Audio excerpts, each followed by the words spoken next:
Slaidil kohatäitesse teksti lisamise jaoks, kohatäite all mõeldakse siis neid juba valmis olevaid paigutusi, raame, näete siin on üks, ehk siis tiitli jaoks ja selle paigutuse puhul näete siin on siis teksti lisamise jaoks.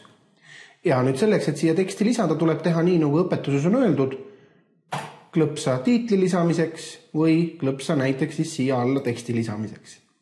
Juhul, kui teil nüüd vaade, millega te seda slaidi teete, millega te töötate, on hoopis liigendusvaade, siis liigendusvaates on võimalus uusi slaide lisada selliselt, et iga kord, kui te lisate uue pealkirja, näiteks LibreOffice kalk, nii nagu mul teema ette näeb, ja kui ma nüüd vajutan Enter, siis tegelikult luuakse uus slaid ja mul on võimalus kohe uuele slaidile siia trükkida tiitel.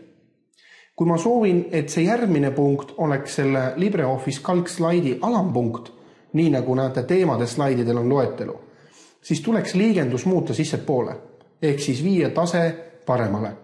Selle jaoks te võite kasutada klaviatuuri peal tabulaatorklahvi, mis on caps locki kohal, või siin üleval on ka selle jaoks spetsiaalne nupp, liigenda paremale. Ja nüüd, kui ma seejärel hakkan lisama informatsiooni, siis näete ka siin vasakul seesama informatsioon, mida ma trükin liigendusvaates, siin ilmub siis ka ilusti siia slaidi peal. Ehk siis on võimalus ka selliselt täita. Ja mida see liigendusvaade tegelikult veel annab, on see, et kui teil on juba näiteks mingisugune liigendatud tekst olemas Writerist või mõnest muust tekstiredaktorist, siis te saate seda siia kopeerida.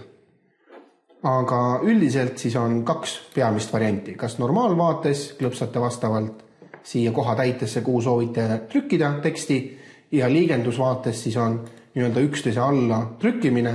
Oluline on siis, et järgmisele reale minek on Enter klahviga.